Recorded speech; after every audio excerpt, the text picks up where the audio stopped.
Story 1. My fiancé and I had a small wedding with about 25 people. We first went to the civil registry office for the ceremony and then held a little party in my parents' backyard.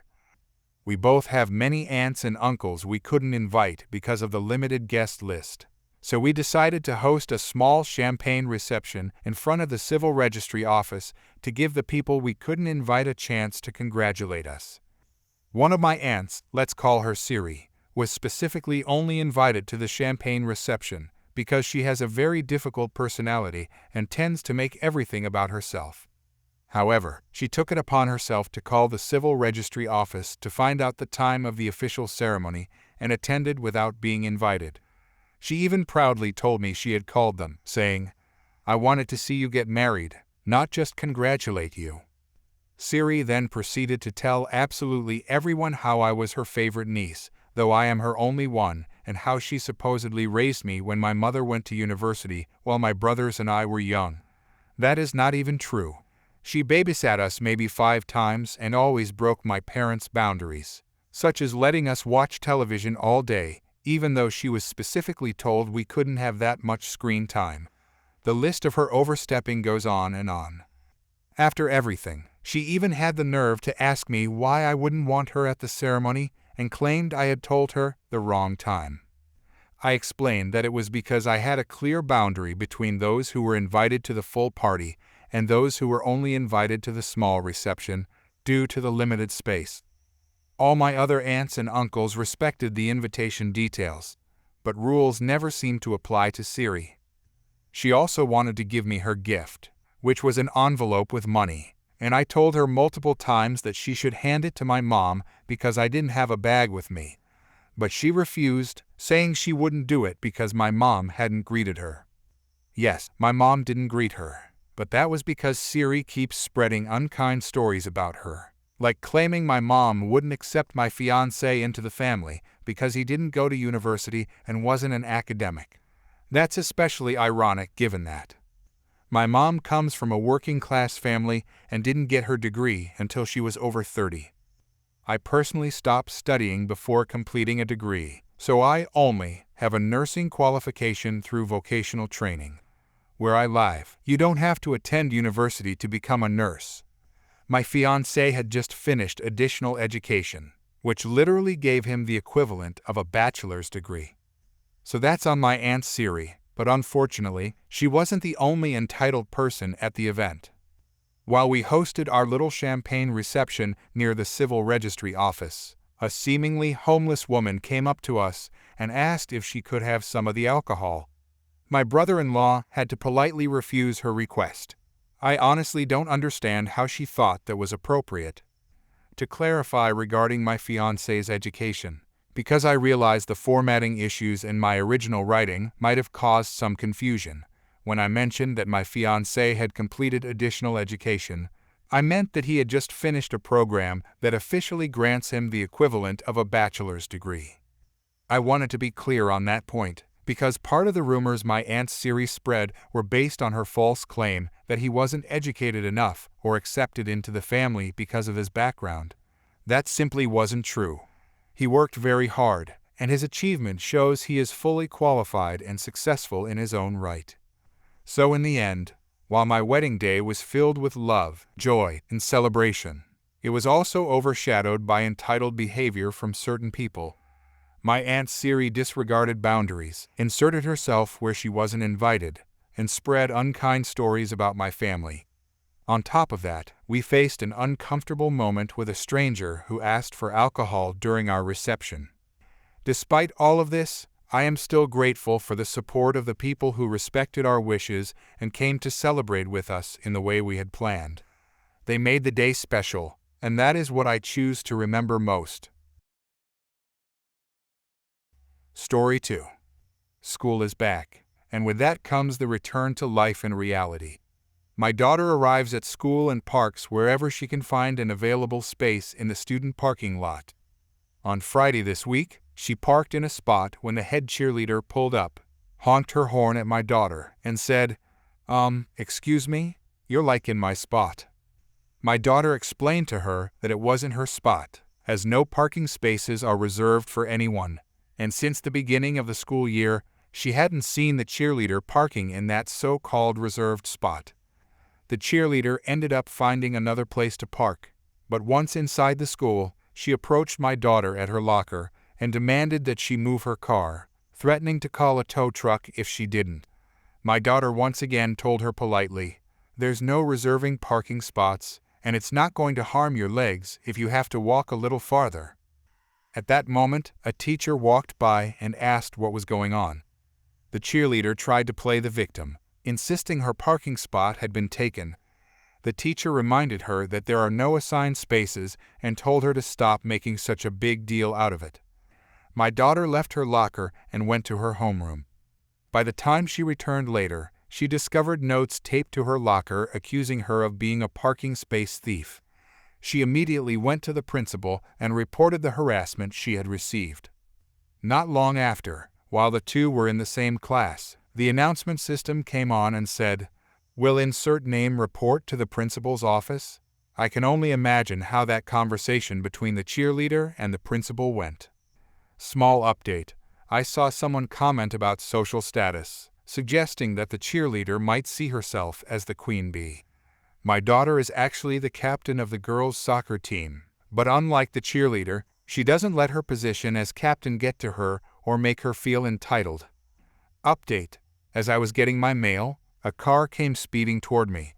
I quickly took my phone out of my pocket and started recording. Out of the car came the cheerleader's mother, and she immediately asked me what was wrong with my daughter taking the spot. I slipped my phone back into my pocket and calmly told her, "The school doesn't assign specific parking spaces. It's first come, first serve." The mother insisted that her daughter needed that spot, claiming that if she didn't park there, she would be cursed with bad luck and wouldn't get into the school she wanted. She went on to say that she considered the spot lucky because her 3 older children all parked there and supposedly had good fortune.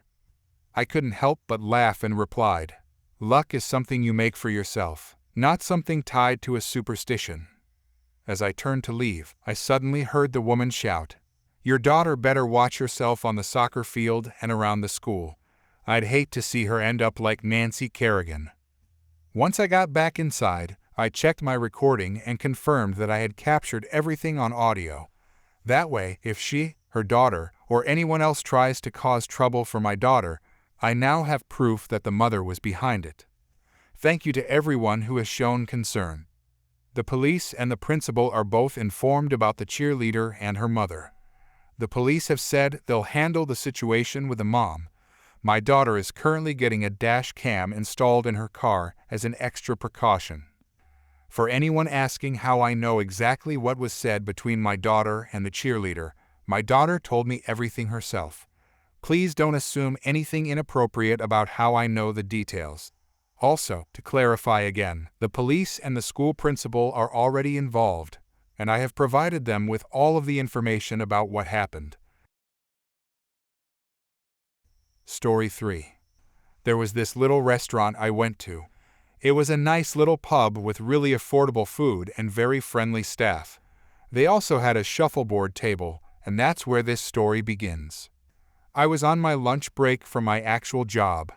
I'm a manager, so I usually have to wear nice polos or button-up dress shirts. Anyway, I was eating my lunch while playing shuffleboard by myself. The bar was being overrun by a bunch of people, and the poor bartender was all on her own. There weren't any employees helping with the tables out in the dining room.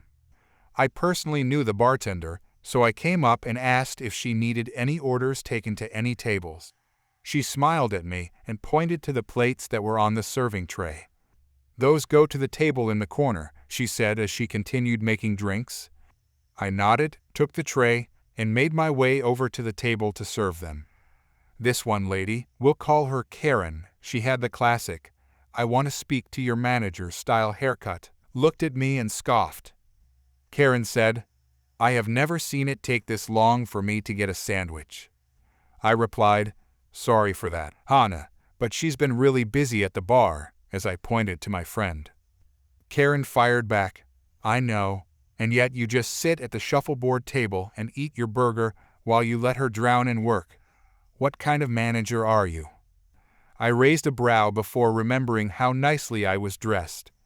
Realizing she believed I was a manager there, I replied calmly, "Oh, I don't work here, Karen cut me off, saying, "Don't try to lie your way out of this. I've heard enough. I'm calling the owner of this place right now and letting him know how much of a jerk you are." At this point, I tried to explain how I was just helping, but she already had her phone out and called the guy who owned the pub. Every time I tried to explain this to her, she just waved me off rudely. I rolled my eyes and walked back to the bar, telling my friend about the woman. My friend shook her head and said, "Oh yeah, she's some entitled woman who comes in here every other day. She keeps complaining and trying to get everyone in trouble. She found out my boss's name and searched his number up in a phone book. So if any of us try to tell her something she doesn't like, she calls the boss. He usually just tells us to let her eat for free and get her to leave." Like I said, I'm a manager, so when I heard that, I could tell it wasn't a good idea.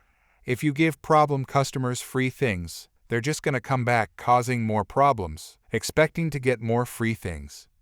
I went back to playing on the shuffleboard and eating my burger when I saw Karen storming up to me. She said, "I told him you were sitting here playing shuffleboard instead of helping your employee. He's on his way here to fire you." I replied, "That's going to be really hard for him to do since I don't work here, you foolish woman." Karen's face turned red, and she suddenly reached over and slapped me, now screaming, "How dare you say that to me? I will ruin your whole life, you worthless excuse of a man." Now, I'm a simple man, and I was raised never to hit a woman. But I'm also a second-degree black belt in Taekwondo and a first-degree black belt in Hapkido. I don't need to strike anyone to make my point. She tried to slap me again, but this time I caught her wrist, pulled it behind her back, and kicked out both her feet to bring her down to her knees. She couldn't move in this position without pain shooting up her arms and neck.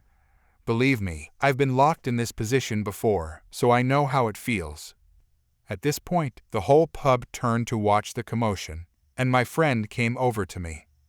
"Wow, are you okay?" she asked. Karen screamed, "Let me go. I am going to get you arrested, and I will sue you so hard that you'll be lucky to be living in a cardboard box." I calmly asked my friend if she could get me some zip ties.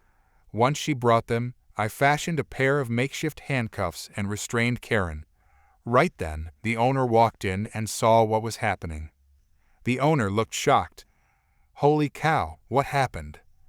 Karen yelled, "Your ridiculous manager assaulted me. I'm suing him, you, and your business for this." The owner shook his head and said, "He doesn't work for me. He's just a regular here, lady." Karen's face grew even redder, and for the first time, she sat there quietly. I think she realized the kind of trouble she was really in. After a few moments, the police arrived. I explained the events that had unfolded to both the owner and the officers. My friend backed me up on everything, despite Karen's attempts to deny it. The officer asked if I wanted to press charges for assault, and I said, "Gladly." Karen was escorted out and placed into the back of a police car. No one has seen her at that pub since. Story 4. So this would always happen every year since my cousin's family would stay over at my family's home for a few days. Now, remember that this was 2 years ago. My cousin looked like a third grader even though she wasn't in school yet. Anyway, after their stay, my cousin's parents decided to let her and her younger sister remain for a few extra days. I hated the thought because my cousin had always been very spoiled and entitled. After her parents and 2 other siblings left, that was when things started to go downhill. First of all, she demanded to sleep in my bed, which was, by the way, the top bunk at the time. I told her no because she would wet the bed, but she still kept demanding until my mom came in and told me to just do as she wanted. I reluctantly did, but instead of sleeping on the ground in the bedroom, I went downstairs to the living room and sat up there. My mom was annoyed, but she knew how I felt and still tried to convince me to go back upstairs. I refused and told her that I'd had enough of my spoiled and entitled cousin for the week. The next day rolled around, and I needed to get something from my and my sister's bedroom. I walked up the stairs and knocked on the door. My cousin replied, and I told her that I needed something. She said no and told me to go away. I reminded her that this wasn't her house, but she said that it now was, and my bed was now hers because she was staying over for a few more days. My cousin also decided to lock the door and refused to open it. Her younger sister and I got along well, and she knew that. She told her older sister to let me in. Take note that I'm the oldest daughter in my family, and my younger sisters were also in the bedroom. The exchange went a little something like this. I'm not opening the door. I need to get something, so can you please open the door so I can get it? Hey, just open the door for her. It's not that hard, my other innocent cousin told her. Yes, what she said. No, this isn't your room anymore because I kicked you out. That means that you can't come in here until I leave. Can we not do this right now? We're busy. You're interrupting our game. You're just sitting and talking, and what game is that? Stop being so mean to me. Open the door. I'll get what I need and I'll leave. No can do. This is my room now. At this point, I was so fed up that I began to try and break the door down, which scared my sisters and my entitled cousin. They hadn't seen me this angry before, so they were a bit terrified. When I managed to scare them enough to get them to open the door, the entitled cousin's sister had the look of, "I told you so." I calmly walked in and grabbed what I needed, which was just the pillow and sheet I had forgotten the other night. I said that I needed to clean it so it could be free of her germs. She screamed after me while I was walking away. Later that day, they were playing outside, so I went into our bedroom and stayed there for a while. After 2 hours, my entitled cousin came in and saw me in the bedroom. She freaked out and began screaming and yelling at me. Hey, I said that you can't be in here until I leave. Yeah, and you left to go play outside, so I decided to stay in here until you came back. Now I'm back, and you need to get out. No, you're in the doorway. You're technically not in this room. Liar. I'm going to call my mommy and tell her and your mom that you were bullying me and being mean. She literally screamed that. Just then, my innocent cousin came in and saw her older sister's red face. Did she scream at you again? She asked me. I don't know. She was so loud that I think I became deaf, I told her, and she laughed at my answer. It's not funny. The entitled one, of course, didn't see it that way. The innocent cousin turned to her sister and said that she wasn't going to play with her anymore because she was always so bossy and mean. She then freaked out even more and screamed at both me and her sister. I quickly ran out of the room and dragged her sister away with me while she kept yelling and screaming. I think her parents spoiled her too much. I remember she used to be so innocent and sweet when she was younger. Now, she's a total brat. This kept happening over and over again. She would demand that I get her food. She would lie and say that she was allergic to peanuts, but would get upset when we told her that she had just eaten a peanut butter and jelly sandwich, which clearly had peanuts in it. She would constantly annoy me, and sometimes she would even destroy my things simply because she couldn't have them. I remember she wanted some of my clothes, but when I told her no, she tried to convince me that they looked ugly on me. I was completely fed up at this point, and only 1 day had passed since her parents left. After this, I decided I had to sleep back in the room, so I kicked her off my bed and forced her to sleep on the floor by herself. I disinfected my whole bed twice, saying that I was doing it to get rid of her germs because I didn't want to end up with her attitude. I had absolutely had enough of her making me angry all the time. Story 5. So, just some backstory here. My parents divorced when I was in kindergarten, no older than 6 years old. My mom got full custody of us, and she suffered from mental illness. I believe she had borderline personality disorder, and she also behaved like a typical narcissistic parent. Ever since the divorce, she would always tell us how it was not her fault that we did not have enough money for things, and she constantly blamed my dad. For example, if there was nothing to eat for breakfast and we complained, like small children naturally do when they are hungry, she snapped, "It is your father's fault, so cry to him." From that point, I just learned never to complain and instead to go without. I spent most of my childhood taking care of her. My sister and I were trained, from when I was about 8 years old and she was 10, to come straight home from school, do our homework, clean the house, and take care of ourselves. We were told not to ask Mom to make dinner, but to make it ourselves. We were expected to do all the chores so Mom did not have to do anything. It sounds strange now, but at the time we thought that was normal. Things got worse during my senior year of high school. My grandma passed away a few months before that summer, and my mom quit her job. She quickly spent all the money my grandma had left her, close to $75,000 back in the year 2000, before the summer was even over. She refused to get another job and always came up with excuses not to work. She would say things like, "I need a break, get off my back," or "I hurt my leg," while she was going out drinking with her friend and acting like a carefree teenager. So, during my senior year, I was working hard at school, juggling a part-time job after classes, and basically taking care of an overgrown child who refused to work or help out.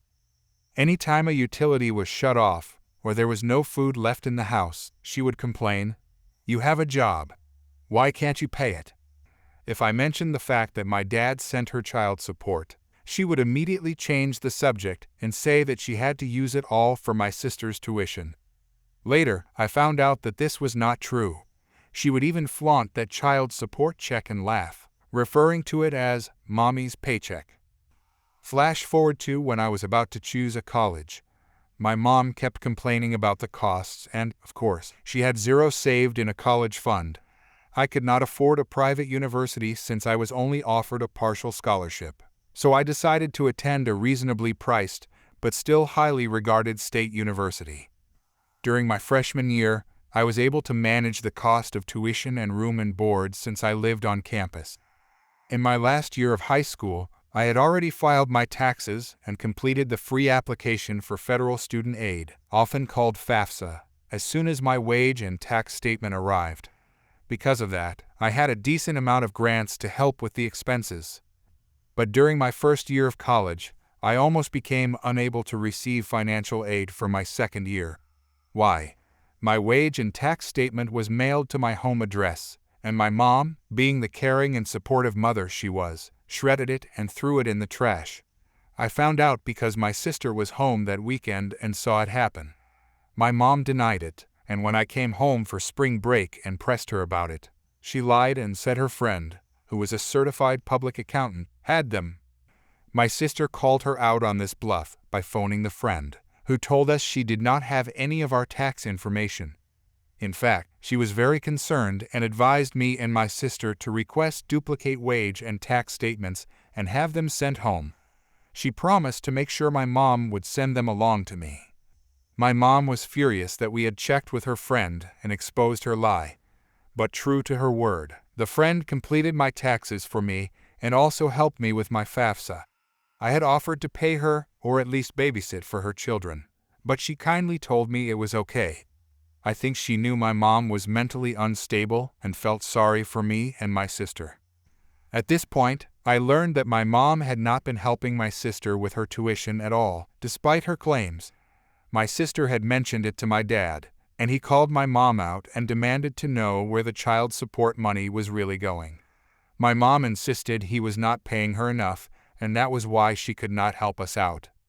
During my second year of college, my wage and tax statement was once again mailed to my home address, and once again my mom accidentally threw it in the trash. I had to request duplicate forms from my summer job, not just once but twice, because she kept discarding them.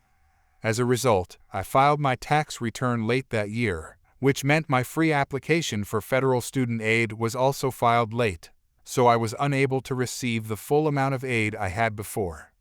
Anytime I complained to her about money or the lack of food in the house, her response was always the same: "Complain to your father." By the summer before my third year of college, I was burned out by my mom's constant behavior. I worked full-time that summer and saved as much as I could, but she refused to help me with food or anything else while I was at home. She was angry that instead of paying the household phone bill, so she could make long-distance calls to her online friends and spend all day in chat rooms. This was back in the days of dial-up internet. I had the nerve to spend my hard-earned money on a cell phone and pay that bill myself. She told everyone I should just drop out of school because I was not applying myself hard enough. Even though I was in the honors program, she played the martyr with her friend, saying, "It's so hard when you have kids in college. They eat you out of house and home and always come to you for money." At the end of the summer, I had saved about $1,000, but the school would not let me move into the dorm unless I paid 50% of the balance up front, which came to around $10,000. I had no idea what to do since the university had told me all summer that I was fine. Then, on move-in day, they suddenly told me I could not move into the dorm. I called my dad in a panic. He spoke with someone who agreed to give me 24 hours. The next day he showed up first thing in the morning with a coffee and a donut for me and told me not to worry, he was going to fix everything once and for all. Together we went from office to office on campus. He co-signed a loan for me, which he later paid off, and then he covered the remaining balance of my tuition that the loan did not cover. Afterward, he took me out to lunch and told me the truth. My mom had never helped my sister with her tuition, despite what she claimed. My sister, who had graduated the summer before my junior year of college, later confirmed this, but was not surprised at my mom's lies. My dad had also co-signed a loan to help my sister, which he later paid off, and she managed to earn a scholarship and join a cooperative program to pay for her last 2 years. My dad also explained that my mom was not as poorly off as she pretended. As part of the divorce settlement, he was obligated to pay the mortgage and property taxes on the house. Even though my sister was now on her own, he was still paying my mom the same amount of child support, about $2,000 a month, even though I was living on campus for 75% of the year and my mom was not giving me a single dime. For clarification, my tuition and room and board before financial aid came to about $15,000 a year. Once aid kicked in, the balance was usually around $6,000, which meant she could have easily helped me if she chose to. I was deeply hurt to realize that my mom was simply living off my child support money while constantly making me feel guilty for wanting anything or for not catering to her every whim. She would even get angry when I did not come home on weekends to help her clean a house that I was not even living in. I thought about how badly she made me feel growing up, making me believe I was worthless, when in reality, if not for me and my sister, she would not have had a roof over her head after the divorce. My dad then asked me to grant him access to my account so he could prove my mom was not paying for my college and that I was. He asked how I would feel if, instead of paying my mom child support, he simply took over my college expenses himself. That sounded wonderful to me. He even told me I could spend my school breaks at his house instead of my mom's. When I called my mom and told her my dad had taken care of the tuition issue, she showed no remorse. She told me it was my fault for not planning my finances better and for wasting my money all summer. I just played along and said she was right. But I pointed out that I had done exactly what she had always told me to do. I complained to my dad. A month later, my mom called me in a rage. My dad had spoken with the courts, and there was going to be a hearing regarding their divorce agreement. My dad proved that my mom had not been paying for either my sister's or my tuition, which was the reason he was originally obligated to keep paying child support until I finished college. Since I was living on campus and she was not contributing anything to my expenses, it no longer made sense for him to continue paying her. He told the judge he would gladly pay for me to finish school, but would not give my mom more child support or pay the mortgage on the house. If she did not want to take over the mortgage, the house could be sold, and I could stay with him over my breaks. My mom completely panicked when she heard this and started calling me selfish. I reminded her that my tuition must have cost far more than the child support she had been receiving, since she was never able to help me with school expenses. She kept trying to guilt-trip me, saying I was selfish because she never got to go to college right after high school and never had 4 carefree years to herself.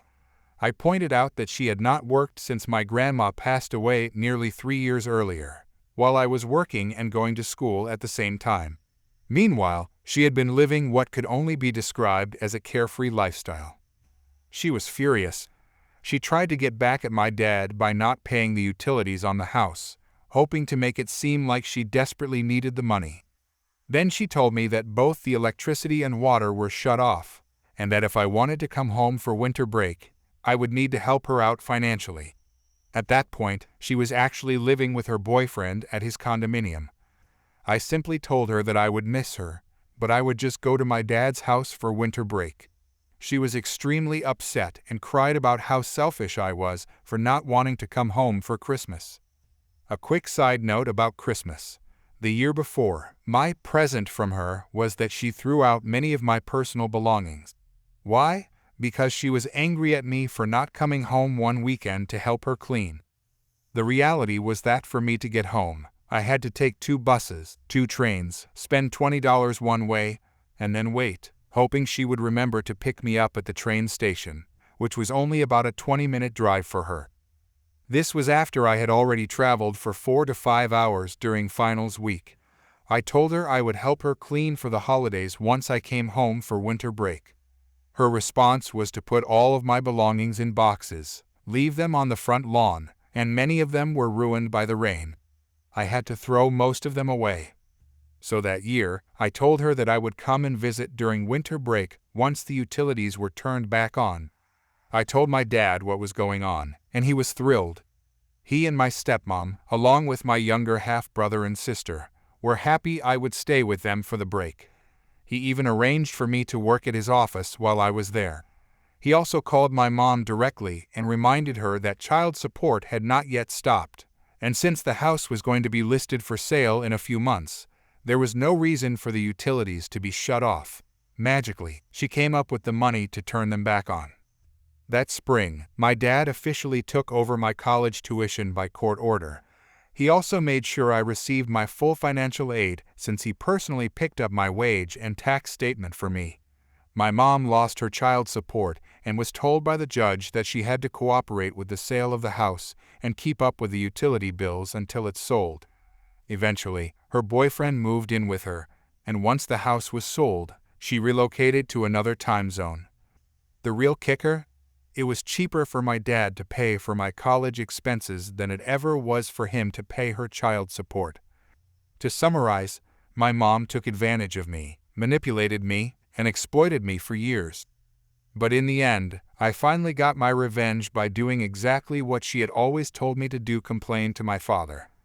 That decision cost her her child support and her free ride. No regrets.